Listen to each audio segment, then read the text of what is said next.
No Sem Limites de hoje, nós vamos falar sobre o tema por que os casamentos estão acabando. Por que a gente vê tanto divórcio, né? Existe uma estatística que metade dos casamentos terminam nos 5 primeiros anos. Algo muito sério, você vai poder aprender, principalmente você que é casado, você que vai casar, como ter um casamento duradouro e feliz. Essa é a vontade de Deus para nós, tá bom? Então, vamos começar o Sem Limites? Solta a vinheta!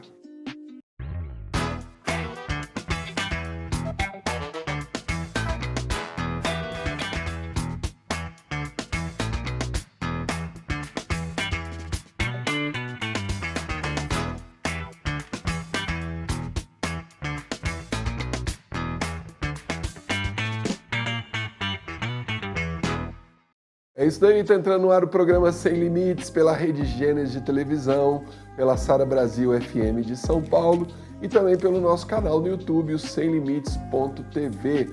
Você que está aí pelo YouTube, já deixa o seu like, clica aí no joinha e também se inscreve no nosso canal. E para falar desse tema, está aqui comigo nossa terapeuta, pastora Ana Paula. Tudo bem, Aninha? Tudo bem, Bis? Tudo, senhor? Joia. Você que está em casa?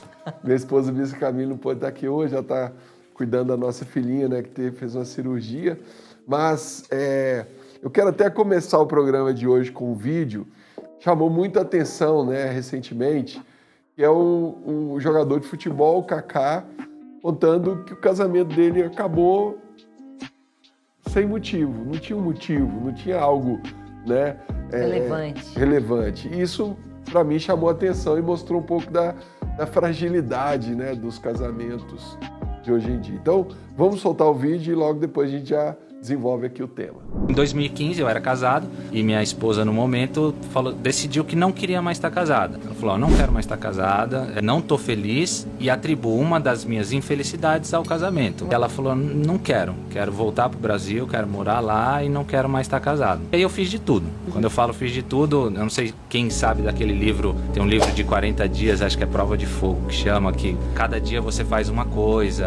Assim, é muito legal esse livro, cada dia você faz uma coisa. Um dia você compra um presente, um dia você faz uma ligação inesperada. São 40 dias. Eu não fiz 40 dias, eu fiz 80 dias. Eu fiz ele 2 vezes, Senhor. Enfim.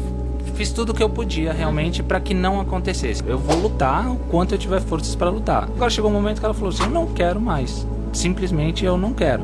Aí entra o conflito do cristão, né? Que o cristão não foi casado para se divorciar. O ponto principal para mim foi o de Coríntios, que fala, olha, se você é cristão e busca o Senhor e quer continuar, ok. Se o seu cônjuge não quer, amém, vá em paz. Olha aí, esse vídeo chamou muita atenção porque, né, o Kaká é um cara bonito, famoso, rico, né? Vamos colocar assim, é tudo que uma mulher quer num homem, né? E a esposa dele também é a mesma coisa, uma mulher bonita, jovem. E ela contou num podcast que ela não teve um motivo. Era tudo muito perfeito, né? O motivo era bom demais. E mesmo assim aquele casamento acabou, gerou até muitos memes, né? Homens falando, e agora, o que eu faço? Porque o cara que é perfeito não conseguiu manter o casamento e eu que estou aqui cheio de defeitos, né? Mas a pergunta aqui hoje é essa, né? Por que o casamento está tão frágil, né? Por que a separação, o divórcio virou uma opção tão rápida, tão, né? A pessoa, ela qualquer motivo, às vezes até sem motivo, né? Igual a fala dela, eu não estava feliz no casamento, né? Aí a gente já vê também o erro, né, Ana? A gente não casa para ser feliz, né? Exatamente. Quem casou para ser feliz não vai ser. Encontrou, já errou na largada, né? Começou errado. Já começou errado, né? Explica um pouco sobre isso pra gente. É interessante porque quando a gente vai falar de casamento, a gente fala do maior desafio para o homem. O casamento é o chamado para um relacionamento de intimidade. E todo relacionamento com muita intimidade, você tem que abrir mão de si mesmo de vez em quando. Você tem que renunciar, você tem que perdoar, você tem que fazer concessões, você tem que construir uma vida juntos, né? Eu costumo brincar que quando um casal se casa, ele não se casa numa data. a gente vai casando, né? Com o passar do tempo, vai desenvolvendo coisas da vida a dois e isso os dois desenvolvem juntos durante a vida, a rotina, o jeito que eles vão viver, que não vai ser igual era na casa dele nem igual era na casa dela, vai ser de acordo com uma nova maneira. E é muito desafiador isso, é muito mais fácil viver sozinho, né? Quem não gosta de não ter que dar satisfação para ninguém, não ter que dividir nada com ninguém, é muito cômodo isso. Só que não foi para isso que Deus nos chamou para o maior propósito, que é a família. E pensando em família, a gente tem que curar primeiro o relacionamento, porque se a gente tem uma família em que o casal não está bem, os filhos vão refletir muito a saúde desse relacionamento. Então, às vezes, chega no consultório crianças com problemas, né, problemas de saúde, muitos problemas a gente logo vai investigar o casamento, porque se o casal não está saudável, não tem como a família ser saudável, os filhos serem saudáveis também, né? Mas eu acredito, por isso, que o senhor vai ter muito mais para compartilhar do que eu, né? Porque o senhor, além de ser casado, muito bem casado há muitos anos, né? Eu tô sempre muito próxima desse casamento, já tem mais de 10 anos, né, Bispo? Quanto tempo tem que a gente anda junto? Mais de 10 anos, desde 2011, né? Tem muito tempo. E aí, nesse tempo, eu gosto muito de estar presente. Os bispos, assim, a gente, além do relacionamento de discipulado, nós temos um relacionamento de amizade muito forte. E eu vejo como é o casamento deles. Então, é um casamento muito ajustado, um casamento muito saudável, um casamento real, tá? Não é idealizado. Mas um casamento que existe muito amor, existe muito perdão, existe muito vínculo um com o outro, né? Muita intimidade. As pessoas não estão querendo desenvolver isso hoje. E, além disso, os bispos também, mais do que há 10 anos, mais do que há 20 anos, eles lideram há muito tempo, aconselham casais há muito tempo. Então, o senhor sabe quais são os problemas aí do âmago do ser, né, da igreja, assim, o que o senhor mais vê? Do que as pessoas mais se queixam nos casamentos? Então, deixa eu dar um passo atrás aqui, Aninha. Eu acho que a primeira coisa primeiro, o casamento é feito de duas pessoas. Então, vamos ver o exemplo aí do Cacá ali, que a gente acabou de ver agora. Um não quis, infelizmente, por mais que o outro tentar 80 vezes, né? Era o livro lá falava 40 dias, né? Ele fez 80 dias. Ele fez de tudo que estava ao alcance dele.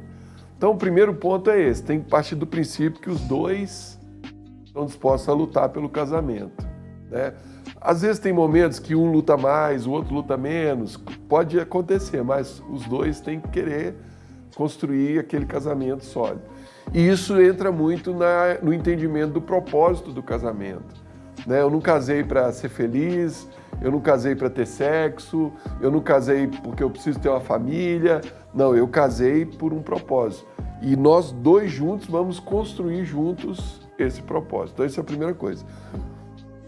Diante disso, aquele voto que é feito em todo casamento, né? Na alegria e na tristeza, na saúde e na doença, na riqueza e na pobreza, né? Eu acho que as pessoas elas precisam entender, até que a morte nos separe, as pessoas têm que entender isso. Não, eu tô disposto a lutar pelo meu casamento, né? Porque eu digo isso, eu já vi adultério ser resolvido com perdão, eu já vi casais que brigavam muito entrar em harmonia. Para todo problema no casamento tem uma solução, desde que os dois queiram, desde que os dois estejam dispostos a perdoar e desde que os dois estejam dispostos a mudar, eu mudar a mim mesmo e minha esposa mudar a ela mesma, né? Não querer mudar o outro, que aí vira confusão também, né? Então, quando existe tudo isso, né? Primeiro, eu casei debaixo de um propósito. Ambos estão juntos.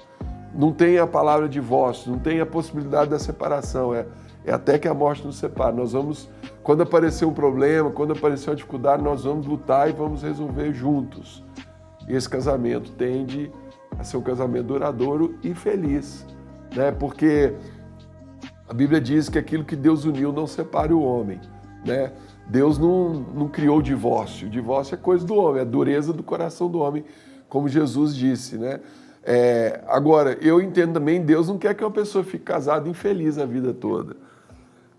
Então, se Deus quer que eu fique casado a vida toda com uma pessoa e Deus não quer que eu seja infeliz, é porque existe uma maneira de solucionar aquilo que está causando infelicidade no casamento. E qual seria o conselho que o senhor daria para a pessoa que está em casa e que acha que o outro não quer mais estar no casamento? Mas assim, hoje eu tive uma percepção de alguma coisa, eu descobri que meu marido não quer estar nesse casamento, mas eu ainda estou vivendo aqui o meu eu do meu jeito. Qual seria a dica que o senhor daria para a pessoa que está em casa, o conselho, né? Então, primeira coisa é descobrir o porquê. Por que ele não quis mais? Né? Eu sempre falo isso. Ninguém vai para o altar já pensando assim, não, vou aproveitar aqui uns 5 anos esse casamento, daqui 5 anos eu parto para outra. Não, ninguém vai para o altar com essa decisão. Todo mundo vai para o altar decidido a ser feliz juntos a vida toda, né? Agora, a pergunta é, o que aconteceu no meio do caminho? O que aconteceu na trajetória que fez com que aquele casamento que eram umas juras de amor, os dois ali apaixonados, virasse um desejo de separação, né? Essa que é a pergunta que tem que ser feita, né? E aí a pessoa está disposta a resolver, né? A voltar atrás, como a Bíblia fala lá, né? Acho que vale muito, esse texto poderia valer para o casamento, né? Porque quando a Bíblia fala que nós perdemos o primeiro amor, qual que é o conselho? Lembra de onde caíste e volta às primeiras obras, né? Então, se é o marido que perdeu o interesse, a esposa que está a fim de lutar pelo casamento, ela vai ter que voltar, ver onde ela errou, o que gerou aquela perda de interesse do marido, e ela vai lutar ali para reconquistar o marido, né? E vice-versa, se for o contrário também, né? Então, assim, vou dar um exemplo bobo aqui, né? Às vezes o marido era romântico, elogiava a esposa, levava flor, presente, aí depois que casa, o cara não elogia mais, vira um ogro dentro de casa, né? Ou às vezes a esposa estava sempre arrumada, bonita, de repente aí casou, não cuida mais do corpo, não cuida... Está sempre cheirando comida, cheirando produto. Então assim, a gente precisa cuidar desses detalhes, né? A gente precisa cuidar desses detalhes, prestar atenção no outro. Mas se você pedisse para eu resumir, eu diria que o maior problema do casamento hoje é o diálogo, a ausência do diálogo, né? A Bíblia fala lá em Amós 3:3, se eu não me engano, como andarão juntos se não há entre eles acordo, né? Olha só. E eu vejo que não há comunicação entre o casal, né? Então, o marido fica esperando uma coisa da esposa, mas não fala. Ele quer que ela adivinhe, que ela saiba os gostos dele. E a esposa, a mesma coisa. E aí fica aqueles dois ali, um esperando algo do outro, e à medida que eles não recebem aquilo que estão esperando, vai criando uma frustração, e eu acho que essa frustração vai apagando aquele amor que existia, né? Então, se eu estou disposto a estar casado a vida toda e eu quero ser feliz, eu vou chegar para minha esposa e falar, você está agindo dessa forma, isso está me deixando chateado, né? Eu queria que você agisse diferente. Aí ela vai falar o lado dela, não, mas isso aqui eu não consigo mudar, tá bom, então isso aqui eu vou ter que aceitar. Aí eu aceito, eu perdoo e aceito, acordo, né? Mas foi um acordo, né? Agora isso aqui não dá para eu abrir mão, isso aqui eu preciso... não, então tá, nisso aqui eu vou mudar. E aí as pessoas vão se ajustando, né? E às vezes as pessoas falam, mas falam da maneira errada, né, Bispo? O diálogo é quando eu te faço entender o que eu estou comunicando, né?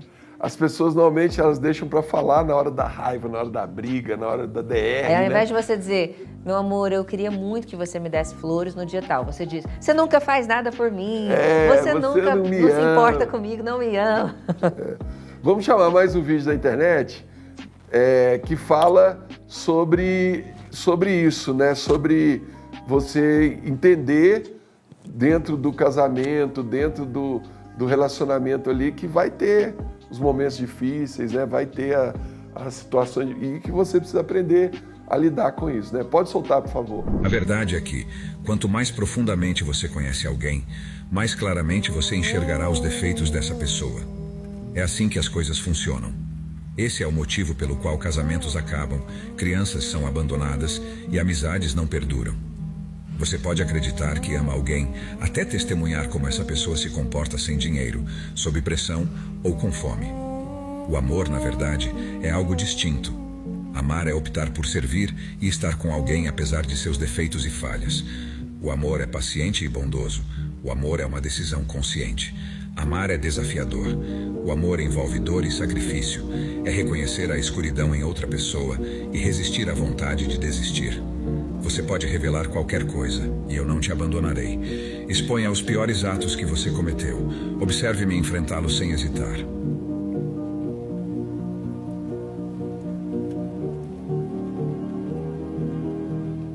Olha, então, né, eu acho que muita gente também, Ana, casa enganado, né?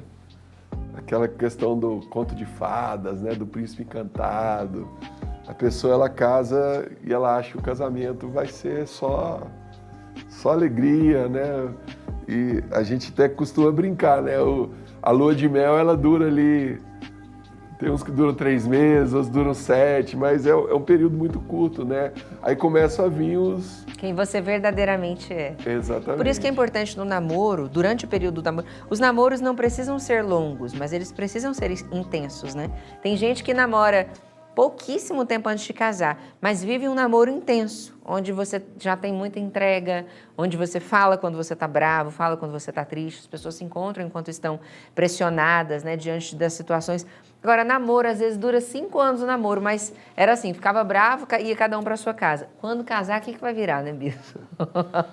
Não pode, a gente tem que aprender a encontrar e ver o outro como ele é, e não só como quando ele se preparou para aquele encontro, né? Às vezes tem muito casal que diz, eu tô sem bateria social para encontrar hoje. Então vamos demorar mais casar, porque se está sem bateria social para hoje, quer dizer que você não está bem para encontrar o outro como você verdadeiramente é, né? É mais ou menos por aí, né? Então, a gente percebe o quê? Que nenhum casamento é perfeito, todo casamento tem os seus problemas, mas todos esses problemas são passíveis de ajuste, né? Agora, sempre tem jeito. A pergunta do tema do programa, né? Acho que a gente não entrou nela ainda, né? É por que nos dias de hoje os casamentos estão durando tão pouco, né? A estatística dos divórcios vem aumentando, né? E com menos tempo. Então, é mais quantidade de casais se divorciando com menos tempo de casamento, né? Será que é porque antigamente as pessoas se sujeitavam a um casamento infeliz por causa que era vergonhoso ser uma pessoa divorciada? Será que é por causa dessa mudança da sociedade que a gente viu hoje, que as pessoas são muito, como se diz, imediatistas, né? Elas querem tudo para ontem e não estão dispostas a lutar por algo maior? Qual que é o motivo? A gente viu aí o exemplo do Kaká e de outros famosos, né? Tantos famosos aí se separando, né? Às vezes tem uma moda aí agora do tal do casamento aberto, né? Que também não funciona, todo mundo tem o casamento aberto, acaba se separando também, né? O que é que você acha que aconteceu? Porque assim, uma coisa é a gente falar do povo cristão, outra coisa é a gente falar da sociedade como povo, né? Mas se a gente for falar da sociedade, tem como... Nós estávamos falando sobre isso, falamos sobre isso essa semana aqui no programa, né? A cultura de hoje é a cultura do egoísmo. Então, eu posso fazer pelo outro, desde que eu faça primeiro para e por mim, desde que também vá me beneficiar. Senão, não vou me envolver, não vou gastar minha energia, meu tempo. E isso é levado também para o casamento. Eu acredito que cada vez menos as pessoas têm se casado. Hoje a cultura do morar junto ela está muito forte. Exatamente por isso, porque se tiver difícil eu vou embora. Sempre tem um plano B. As pessoas estão acostumadas a ter um plano B. E quem se casa, quando se casa, acaba gerando aquela coisa do eu estou casando para ser feliz. Eu estou casando para que o outro me supra. E aí quando o outro não me supra, eu fico frustrado e vou embora desse relacionamento, né? Então, na verdade, todo o propósito é sempre que eu seja servido. Eu não entro no casamento para o que eu posso contribuir, mas sim para que alguém contribua para os meus planos, meus projetos, meus sonhos. Não existe o nós. cada vez menos o nós está nos discursos das pessoas, né? Porque assim, por exemplo, um casamento que a Bíblia fala lá em Coríntios, né, acho que é 1 Coríntios 7,15, do abandono, né? Teve um que foi embora, abandonou. Ou porque, sei lá, cada um tem o seu motivo, mas um do casal abandonou, o caso do Cacá, a esposa dele abandonou. Ele fez de tudo, mas ela abandonou, não tinha como, né? Eu acho que em caso de agressão física também é muito complicado, né? Se manter o casamento. Porque se torna perigoso, né? Não é uma questão de vida ou morte. Física, vícios, né? Alcoolismo, drogas. O caso de adultério, o próprio Jesus falou, né? Então, assim, tem alguns divórcios que você até compreende. Não, peraí, foi uma coisa muito grave, muito séria. Era impossível quase. Tem que ter um perdão muito grande, um arrependimento muito grande, uma transformação muito grande. Tem que querer muito. Para aquele casamento continuar. Mas o que nós estamos falando aqui é de o casamento acabar por motivos tolos. Superficiais, né? Superficiais. A esposa do Cacá, eu vi até não estou feliz, eu cansei, né? Em uma entrevista que ela tinha falado que ela não queria mais estar ali fora do Brasil. Então ela foi embora e falou, e vou divorciada. Então, ela atribuiu a estar em outra terra, estar em outro lugar, né? E o tempo inteiro as pessoas fazem isso, né? Se você tem uma pesquisa, esses dias eu vi, muito interessante, que diz que essa pesquisa foi feita com homens que casaram novamente. E a maior parte deles disse que se eles tivessem a maturidade que eles tinham naquele dia antes, eles não teriam separado da primeira esposa. O primeiro casamento está melhor do que o segundo. Ou que estava igual. Eles falaram, tem os mesmos problemas, só mudou o endereço, só mudou a pessoa. Não, e piorou, capinha, né? Porque agora eu tenho uma pensão para pagar, eu tenho um filho para ver só no final de semana. Agora eu tenho o problema que me gerou o anterior e esse. A gente não falou nada ainda, Ana, do mundo espiritual, né? Porque a gente sabe que o diabo veio para roubar, matar e destruir. E uma das formas de destruir o ser humano é destruindo a família. Né? Sim, até porque as frustrações que são geradas através de um divórcio são imensas. Muito grandes, Dificilmente você vai conseguir voltar a sonhar da mesma maneira, voltar a enxergar a vida da mesma maneira, porque é um marco muito grande, né? Como o senhor falou, a frustração é grande, porque no dia que você se casa querendo ser a vida inteira. É isso mesmo. Então, leva um tempo, é preciso de muita ajuda, de muita bênção de Deus mesmo, pessoas escolhidas pelo Senhor para guiar essas novas pessoas para que elas voltem a sonhar, porque é isso que Deus tem para nós, né? Você que está assistindo, a gente já se divorciou, está vivendo um período que você está sem esperança. Deus tem mais para você, vai trabalhar a sua maturidade, vai trabalhar os pontos que a gente está falando aqui para que não tenha que se divorciar mais. E tem um livro aí que dá para ajudar o pessoal, né, Ana? Sem dúvida, que até queria ler aqui, né? O primeiro passo para ter um relacionamento saudável não começa no outro, mas em você, descubra-se. Essa é uma frase do livro Relacionamentos Saudáveis, da Bispa Lúcia Rodovalho, a arte de se relacionar, porque se relacionar é uma arte, né? Então passa lá na SBE, adquira esse livro, ele não é só para quem é casado, tá, gente? Todas as fases do relacionamento, se você está solteiro, se você está interessado em alguém namorando, noivo ou casado, ou divorciado, esse livro serve para você. Você encontra esse livro e vários outros títulos na SBE, no site sbeshop.com.br.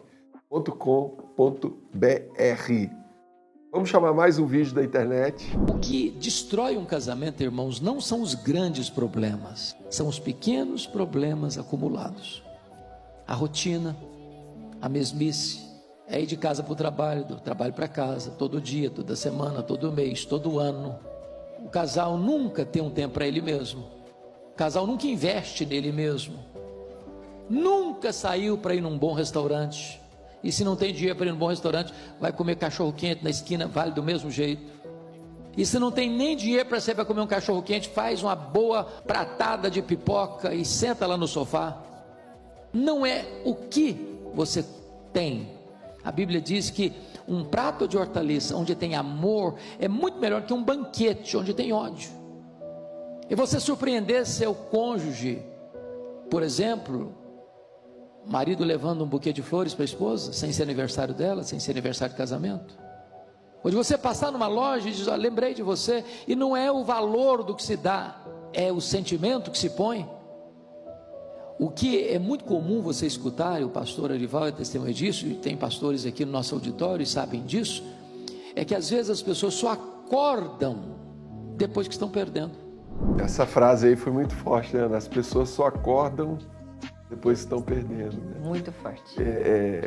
Eu acho que uma das coisas que eu sempre pus em prática no meu casamento é não deixar chegar vamos colocar assim, né? Eu tenho aqui o nota 10 e a nota 0, né? Eu, quando chega no 5 aqui, eu já ligo o sinal vermelho. Deixa eu priorizar. Vamos resolver, vamos tratar, vamos voltar para 10, difícil você estar o tempo todo, né? Mas vamos chegar ali perto do 8, do 7, de não chegar no limite, né? Às vezes a pessoa, ela tá tão cansada, ela tá com tanta coisa na vida que ela deixa chegar aquele limite, na hora que ela vê, ela já perdeu, Tá né? com outras prioridades, né, Bispo? Às vezes as pessoas falam assim, eu já ouvi muito homem falando isso, meus amigos. Ah, minha mulher é muito chata, ela tá reclamando disso, tá reclamando daquilo. Já dei esse conselho algumas vezes. Quantas vezes mais você vai esperar ela ficar reclamando? Será que não vale sentar e falar, olha só, eu não consigo mudar isso, tá tudo bem pra você? Ou dizer, tá bom, você quer que muda isso? Então também precisa que você mude aquilo. Mas tem gente que é só reclamando do todo dia ela tá reclamando, ou todo dia ele tá reclamando, e não percebe que a reclamação é uma tentativa de resolver uma pendência que pode se tornar grande. Sim. Então, essa coisa que o vídeo falou, né? O acúmulo de pequenas coisas. Ah, mas é só a toalha. Ah, mas é só o atraso. Mas é só os gastos, né? Para a mulher que gasta muito, o homem gasta muito. Não. É algo que é muito importante e que se tornou urgente. Se o casamento é o nosso primeiro ministério, o casamento é urgente. Ele está acima de qualquer outra pendência que você tem que resolver. Claro que, assim, às vezes, sei lá, meu marido não entende que eu preciso fazer uma pós nesse momento e tal. Então, eu preciso consultar. Se a vida é a dois, eu não posso decidir o que eu vou fazer com o meu tempo, meu dinheiro, minha vida. E acordo, né, Ana? Sem entrar em acordo. Tudo é entrar em acordo. Eu posso ouvir um sim, eu posso ouvir um não, posso ouvir um talvez, eu posso ouvir, não, eu faço isso se você fizer isso. E os dois chegam num acordo ali e o relacionamento continua, né? Então, é muito importante o diálogo no casamento, é muito importante não deixar chegar no nível da indiferença, né? Eu acho que todo casamento, quando entra em crise, primeiro vem as brigas, aí o próximo nível é a indiferença. Ah, é assim mesmo. E aí a pessoa, quando ela entra na indiferença, aí começa a ter olhos para outra mulher, para outro homem, aí começa a pensar em divórcio. É terrível, né? Indiferença significa desistência. Né? Então não deixe chegar nesse ponto, né? Bom, olha aí, passou rápido o programa hoje, hein? Tema passou rápido. Interessante, né? Gostou? Tá pelo YouTube? Deixa aí o seu like, clica no joinha, se inscreve aí no nosso canal. Quer conhecer uma igreja Sara Nossa Terra mais perto de você? Como que faz, Aninha? Entra no site saranossaterra.com.br. Na aba Igrejas você encontra todas as nossas igrejas. Tem uma aí bem pertinho da sua casa. Os horários de culto, os dias e os telefones dos nossos pastores. Vai ser uma bênção receber uma palavra direto na casa de Deus. Não tem coisa melhor, bispo? Tem não, né? Então sai da sua casa, aproveita e participa de um culto. É isso mesmo. Chegamos ao final de mais um programa. Que Deus abençoe muito a sua vida. Fique na paz.